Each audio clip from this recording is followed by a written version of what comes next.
جوليا فيجي نزنا مأخل أوروبا ناي سيكس برايو زخونا دكانسيو مدهانيتين ساشان إلين مسجانا نعا خبز هيوت كوز أخي إلانين كلتين كاب بلغارين متين أبتي دخلنا زعبل لو قطرات بلغارين توليدان عبين كلتين دما مستفلا لي سبات أفغر ودقامو هبتام نابراخن نبركن يلوم ناب جرمن أمصوان سافا مجمريا ناب جرمن مسمصت ناي منظر الناس راح كتسرح قديتا أخم زخونا تردأ ساشا بزعبا زخت قلص كلا برقص أبت مجمريا تعايمي نيرا نزحتون ناس إيجيو انتخونا قن قتلك كيلو في عفراريحني نخلت سلسة معلتون جو حيزني شعونا بسرح كم زوافر جيرني هجي همز تردأ خو نسو كم مجمريا نخل مديبو نيرو أفقر انتها اللي خاقن نقراتاي تستوعل اللهم نيغا بمبال بزعباتي عجم امرأة قلص ازي أفكار خون كاناي مقرب ميلا هذا كلهم سيكس ترافيكرز زوتكم ولو ميلايو نزا قوالن سيتي بفقر خمزة ودقوا مسرقا قصون نبتسرح كم تأتي قبروع ساشا نمعالت عصرت حموشوي عشرة زخون عماويل كأنقدي قدر نيرا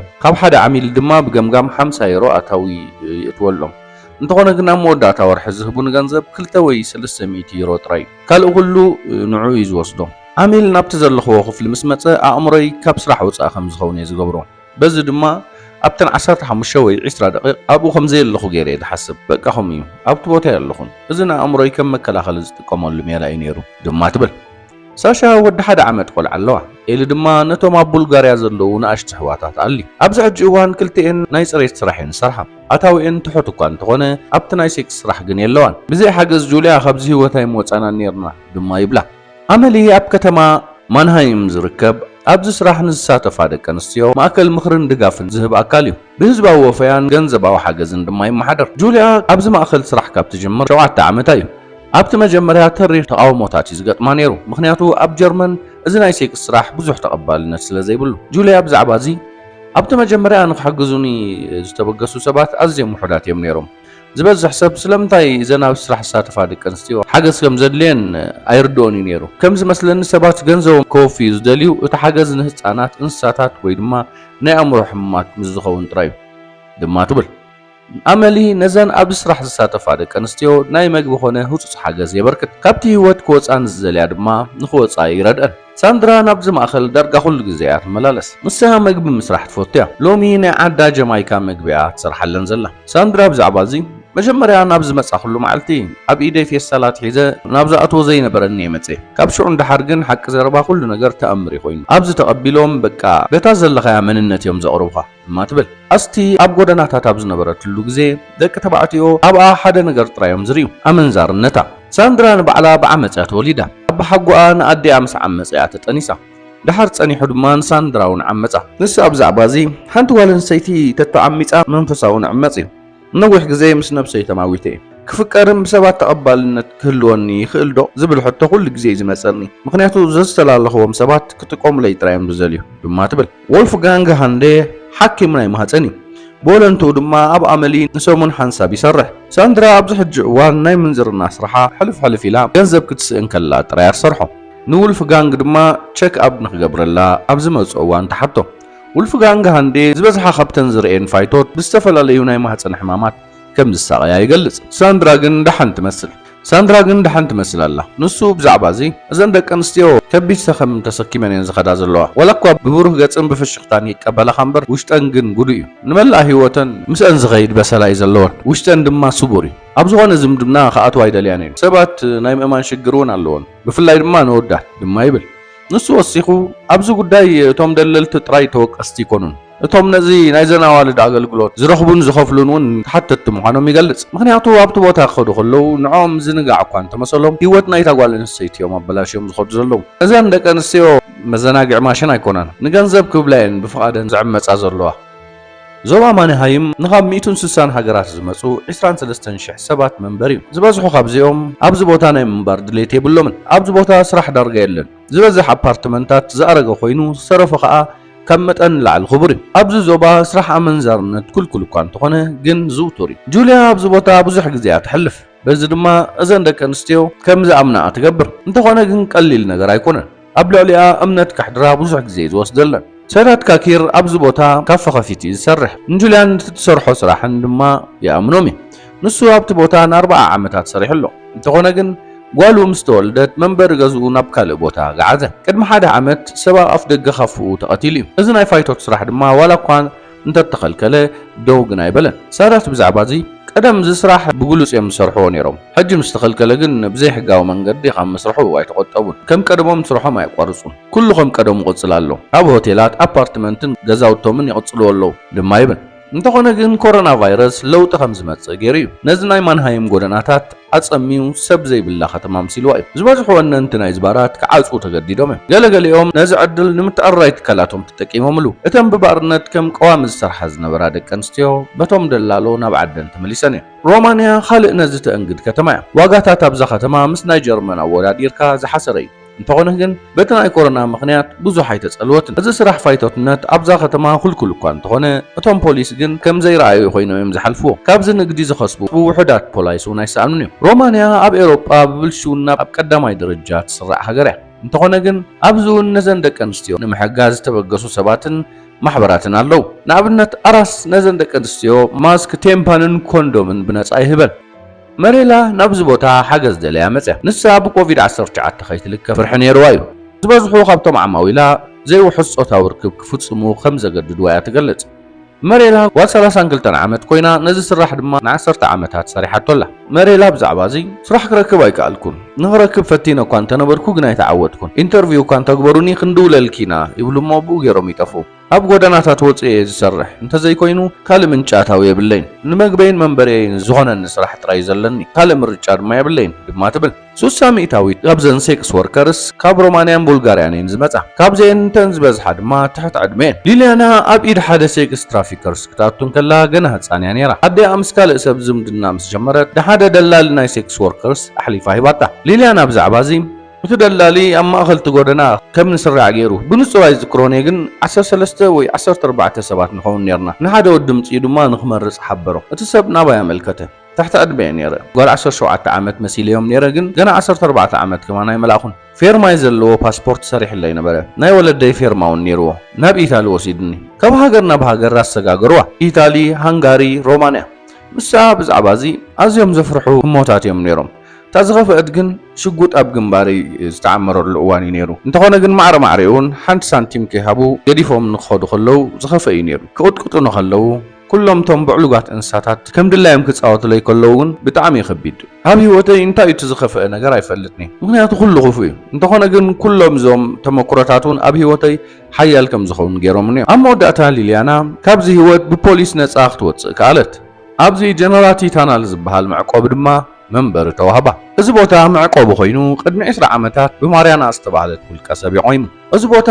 ንፋይቶት መዕቆብን ካብቲ ስራሕ ንኽወፃ ድማ ሓገዝ ይህብን ሓድሽ ህይወት ንኽምስርታ ድማ ትሕግዘን ማርያና እዚ ስራሕ ነዘን ኣዋልድ ኣዝዩ ከቢድ እዩ ሓድሽ ህይወት ክምስርታ ኣብ ዝፍትናሉ በቲ ሕሉፍ ህይወተን እየን ዝሓፍራ ልክዕ ከምዚ ተሸይጡ ዝብል ማሕተም ዘለዎም ኮይኑ ዝስምዐ ኣመንዝራ እየ ዝብል ሓሳብ ካብ ርእሰን ከውፅኦ ይሽገራ ነዊሕ ግዜ ዝተፀዋዓሉ ስለ ዝኾነን ብሰንኩ ዝተላዕለ እውን ንሰን ባዕለን እውን ኣሚነኖ እየን እንተኾነ ኩሉ እቲ ዝኾነኦ ናተን ጌጋ ኣይነበረን ድማ ትብል ካብ መንግስቲ ሮማንያ ዝኾነ ረኽቦ ደገፍ የብላን እንተኾነ ካብ ዘይተሓሰበ ምንጪ ካብ ጀርመን ሓገዝ ክትረክብ ጀሚራ ኣላ ንሳ ሓደ ጠሮታ ዝወፅእ ኣባል ፖሊስ ኣሎ ንሱ ኩሉ ግዜ ይዝሕግዘና በቢግዜኡ እንዳደወለው እንዳሃይና ይገብር ትብል እዚ ኣዛዚ ፖሊስ ነበር ማንፍሬድ ፓውሎስ ይበሃል ዋላ እኳ ጥሮታ እንተወፀ ንሮማንያ ብተደጋጋምን እንዳኸደግም ብዛዕባ ጠንቂ ስራሕ ፋይቶትነት ድኽነት ምዃኑ ንሰባት ኣስተምህሮ ይህብ ንክሕግዝወን እውን ይጉስጉስ እዩ ንሱ እቶም ሴክስ ትራፊከርስ ነዚ ናይ መንእሰያት ኩቱር ባህጊ ምኻድ ናብ ጀርመንን ካልኦት ነገራት አንሰብ ሳብ ሕጂ ነዚ ቪድዮ ትሪእዎ እንተዳለኹም ፈጢሙ ኣለኹም ማለት እዩ ብዙሕ ፃዕሪ ብዙሕ ድኻሚና መዓልታዊ ናባኹም ነቕርቦ ዘለና ስለዚ እቶም ክሳብ ሕጂ ሰብስክራይብ ዘይገበርኩም ሰብስክራይብ ምግባር ነዚ ቪድዮ ከዓ ላይክ ረሞ ጌርኩም ዶ ብምዝማዝ ከም ዝጥቀምሎም ይኣምን ንሱ ሓደ ግዜ ሓንቲ ኣብ ጀርመን ስራሕ ምንዝርና ሕጋዊ ከም ዝኾነን ሽግር ከም ዘይብሉን ተነጊራ ዝመፀት እሞ ድሓር ምስ መፀት ግን ደጋጊሞም ዝዓመፅዋ ብዙሕ ሕማቕ ዝረኣየት መንእሰይ ከም ዘጋጠመቶ ይጠቅስ ካብተን 9 ሚእታዊት ኣብ ጀርመን ዝርከባ ፋይቶት ኣብዚ ስራሕ ተገዲደን ዝተዋፈራ እየን ምክንያቱ ሕጊ ጀርመን ንስራሕ ሴክስ ከም ወለንታዊ ኣገልግሎት እምበር ከም ገበናዊ ተግባር ስለ ዘይገልጾ እቶም ደላሎ ነዚ ይጥቀምሉ እዚ ድማ ነቶም ነዚ ስራሕ ዝሰርሑ ውልቀ ሰባት ሃዲንካ ንምሓዝ ኣሸጋሪ ይገብሮ ማንፍሬድ ብዛዕባ እዚ ኣብዚ ሕጂ እዋን ህዝቢ ዓለም ብሰንኪቲ ኣብ ጀርመን ዘሎ ሕጊ نزلنا بزلوا هذا كان استيو فايتوت انت عينت شجري قط من كم زلوا تردي وي نزل قداي دما بنعكر زي كونس بمس دما يمزريوه بس هنا دما نوح جزء كنقصل نخل كوينوش معنا كنقصلون يبلنا جرمن ندللت والد سيك استرافيكرن جنتهم جوليان كالوتا بزلوا قدوساتن دما نزل مكلخال السفلاليو ناي من نقاح سراحتن كم زنريو زلنا بوسترات مزرقاح استخالهم يقبروا دما يبل جوليا بزعبا زي ازو سئلي بناشو تمهارو يتسايدو صبوح تحسو زلو سئلي نمان هايمون نزتا ما يمسلني دما تبل ደቂ ኣንስትዮ ተማሃሮ ኣብ ግንባረን ንመሸጣ ኣይኮናን ኖት ፎር ሰል ዝብል ጽሑፍ ብመጽሓፍ ነዚ ናይ ሴክስ ባርነት ኣቓልቦ ንኽረክብ ይቃለሳ ኣለዋ ነተን ኣብ ክልል ዕድመ ናተን ዝርከባ ኣብ ሮማንያን ቡልጋርያን ዝርከባ ዋልድ ድማ በዚ ደገፈን የርእያ እቲ መደብ ነዚ ፖስተራት ናይ መዋዓውዒ ሰሌዳታትን ዓበይቲ ህንፃን ንምልጣፍ እዩ ማንፍሬድ ፓውሎስ ብተደጋጋሚ ነዚ ናይ ጽርግያ ኣዛዚ ፖሊስ ዝኾነ ኣድርያን ቭላቡ ይረኽቦ እዩ ንዓመታት ክራኸቡ ጸኒሖም እዮም ካብ ዝተላዕለ ድማ ኣዕሩኽ ኮይኖም እዮም ማንፍሬድ ካብ ጀርመን ዝተመልሳ ብዙሓት ደቂ ኣንስትዮ ኣለዋ ምክንያቱ ኣብዚ ዝነበረ እንደ ኣመንዝራታት ገዛውቲ ኩሉ ተዓፅዩ ድማ ይብል መርማሪ ኣድርያን ብላቡ ኣብ ሓደ ሃገራዊ መንግስታዊ ቤት ጽሕፈት ኣብ ብራዞቭ እዩ ዝሰርሕ እቲ ቤት ጽሕፈት ንግዳያት ሁማን ትራፊኪንግ ክሲ ንኽምስርታ ዝሕግዝ ኮይኑ ተወሳኺ ድማ ምስ ገበርቲ ሰናይ ትካላት ሓገዝ ንኽረኽባ የራኽበን ንሱ ብወገኑ እቲ ናይ ጀርመን ሕጊ ነቶም ትራፊከርስ ስራሖም ከም ዝቐልል ከም ዝገብሮም ይኣምን ኣድርያን ብዛዕባ እዚ ጉዳይ ጀርመን ፍልይ ዝበለ እዩ ምክንያቱ ኣብኡ ሴክስ ወርክ ሕጋዊ እዩ ከም ውፅኢቱ ድማ ዝበዝሓ ካብ ዘናዋልድ ስራሕ ንኽረኽባ እየን ዝኣትውኦ ዋላ እኳ ግዳያት ናይ ምስግጋር ደቂ ሰባት እንትኾና ማለት እዩ ድማ ይብል ሴክስ ወርክ ኣኽሳብ ስራሕ ኮይኑ ከም ውድብ ገበን ድማ ይቆፀር ካብ ምስግጋር ደቂ ሰብ ካብ ምስግጋር ኣደንዛዝዕ ፀፋርስን ምስግጋር መሳርያን ዝወሓደ ዋጋ ይወሃቦ ሓንሳብ ጥራይ ዘይኮንካ ትሸጠን ድማ ብተደጋጋሚ መዓልታዊ እየን ዝሽየጣ ኣርያና ፒተርሰል ኣብዚ ጎደናታት ወፅያ ዘወን ትብል እያ ናይ ሎም መዓንቲ ውፅኢት ድማ ንሓንቲ ኣብ ሮማንያ ተሸይጣ ዝመፀት ጓል ንምድላይ እዩ እታ ጓል ንሮማንያ ተመሊሳ ተባሂሉ ዘሎ ንኸተማ ቴምሽራ ገዲፍና ናብ ዝገጠር ገጽና ተጓዒዝና ማርያና ብዛዕባ እዚ ኣብ ዝገጠራት ምዕባይ ከመይ ከም ዝመስል ኸሪአኩም ደልየ ብኸመይ ዘንቆልዑ ኣብ ዝገጠራት ይነብራ ክንርኢና እንታይ ዓይነት ጸቕጢ ከም ዘለዎን እውን ክንርኢና ስለምንታይ ነቲ ካብ ቶማስ ገርቲ ዝመፀን ጠለብ ዘይነጽጎ እውን ክንርኢና ድማ ትብል ኣብ ሕብረት ኤውሮጳ ካብተን ዝደኸያ ሃገራት ሮማንያን ቡልጋርያን ይርከበን ብፍላይ ድማ ኣብቲ ገጠራት ደረጃ ትምህርቲ ትሑት ኮይኑ ስራሕ ኣልቦነት ድማ ልዑል እዩ እዘን ኣብ ዝገጠራት ዘለዋ ደቂ ኣንስትዮ ድማ ውሑድ ዕድላት እዩ ዘለዎ እዚ ድማ በቶም ደለልቲ ተሃድንቲ ከም ዝኾና ይገብረን እዛ ማርያና ትደልያ ጓል ክትርከባ ኣይተኸኣለን ዘሎ ምናልባት እውን ገና ኣብ ጀርመን ክትህሉ ትኽእል እያ እንተኾነ ግን ማርያና ተስፋ ኣይቆረፀትን ዘላ ናብ ጀርመን ዝርከብ ደገፍ ዝህብ ማእከል ኣመሊ እንተተመሊስና ሎሚ መግቢ ከም ሓገዝ እዮም ዝህቡ ዘለው እተን ናብ ዝመፃ ደቂ ኣንስትዮ ኩለን ፋይቶት ናይቲ ከባቢ እየን ጁልያን ብዛዕባ እዚ ገለገለ ብወፈያ ዝተዋሃበና ነገራት ኣሎ ተደልየን ክትወስዳ ትኽእላ ኢኻ ድማ ትብል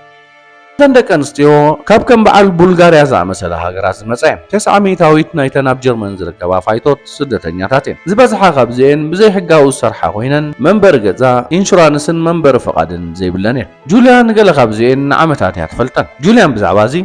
ኣብዚ ከባቢና ብዙሓት ደቂ ኣንስትዮ ኣለዋ ብኣዝዩ ትሑት ዋጋታት እየን ዝሰርሓ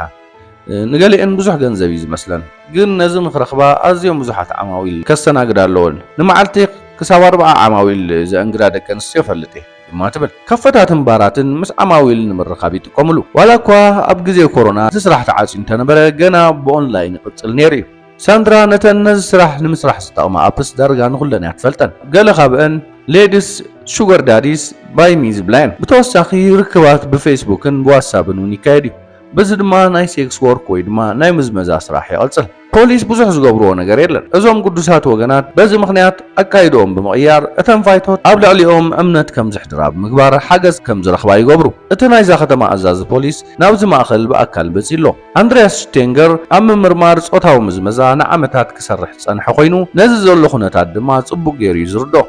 ሓቢሮም ድማ ንብዙሓት ካብዘን ደቂ ኣንስትዮ ካብዚ ስራሕ ከናግፍዎ ተስፋ ይገብር ኣብ ሕጊ ጀርመን ስራሕ ፋይቶትነት ከም ወሃብቲ ኣገልግሎት ማለት ልክዕ ከም ነርሲ ዝቑፀር እዚ ኣዛዚ ፖሊስ ወሲኹ ሕጊ እንተዝቕየር ነይሩ ጽቡቕ ምኾነ ይብል እዚ ንግዲ ሕጋዊ ምዃኑ ነቶም ገበነኛታት ንምሓዝ ኣሸጋሪ ምዃኑ የረድእ እዚ ኣዛዚ ፖሊስ ወሲኹ ሕጊ እንተዝቕየር ጽቡቕ ምኾነ ይብል እዚ ንግዲ ሕጋዊ ብምዃኑ ነቶም ገበነኛታት ንምሓዝ ኣሸጋሪ ምዃኑ እዩ ዝረድእ ጁልያናን ኣንድሪያስን ተወሳኺ ኣብ ልዕልቶም ዓማዊል እውን ቀጻሊ ሕጊ እንተዝወፅእ መሓገዘ ነይሩ ዝብል እምንተሎ ምክንያቱ ኣብ ወፃኢ ዘን ደቂ ኣንስትዮ ናቶም ተራእዮም ዝፃወቱ ዘለው ኣብዚ ሕጂ እዋን ከዓ እተን ደቂ ኣንስትዮ ካብ ኩሉ ቦታታት ይመጻ ስለ ዘለዋ እቲ ዋጋ ሓሲር እዩ ዘሎ በዚ ድማ ዝኾነ ሰብ ክጥቀም ይኽእል ኣሎ ንሱ ኣብ ጀርመን ልክዕ ከም ናይ ስካንዲኔቪያን ሕጊ እንተዝተኣታቶ ዝብል ርእይቶ ኣለዎ እዚ ሕጊ ናብ ፋይቶት ከይድ ዝተተሓዘ ውልቀ ሰብ ብከቢድ ዘቕፅዕ ሕጊ እዩ ኣብ ሽወደን ንሰይክስ ምኽፋል ዘይሕጋዊ ካብ ዝኸውን 20 ዓመታት ኣቁፂሩ ኣሎ ብዓይኒ ሕብረተሰቡን ዘይተቐባልነቱ እንዳወሰኸ ክመጽእ ጸኒሑ እዩ እቲ ሕጊ ቀንዲ ታርጌቱ ኣብተን ፋይቶት ዘይኮነስ ኣብ ዓማዊል እዩ ዘተኩር በአንጻሩ ኣብ ጀርመን ስራሕ ፋይቶት ሕጋዊ ልክዕ ከምቲ ካልእ ስራሓት ድማ ናይ ኢንሹራንስን ካልእ ኣገልግሎትን ይረኽባሉ እዚ ድማ እተን ሰራሕተኛታት ውሑስ ስራሕ ገይረን ከም ዝሓስበኦ ይገብረን ኣብቲ ሓቂ ግን 900 ካብተን 4000 ኣብ ጀርመን ዝርከባ ፋይቶት ዘይምዝግባት ማለት ዘይሕጋውያን ስደተኛታት እየን ጁልያ ኣንጻር ዝጾታዊ ዓመፅ ተበጉሳ ወሲዳላ ብመንገዲ ትካል ኣሜልያ ኣቢላ ድማ ነዘን ፋይቶት ካብቲ ዘለዎ ህይወት ንምግልጋልን ሓድሽ ህይወት ክጅምራን ዘይምዝመዛሉ ጥዑይ ስራሕን መንበርን ከም ዝረኽባ ትገብር ጁልያ ብዛዕባ እዚ ኣብ ከም ዝኣመሰለ ስራሕ ምውፋር ይሕጉስቲ ብፍላይ ድማ እተን ደቂ ኣንስትዮ ካብ ስራሕ ተገላጊለን ሓድሽ ህይወት መስሪተን ክሪአን ከለኹ ኣዝየ ዝድሰት ኩሉ ግዜ ድማ ብኸመይ ብዙሓት ደገፍቲ ኣብዚ ጉዳይ ይረክብ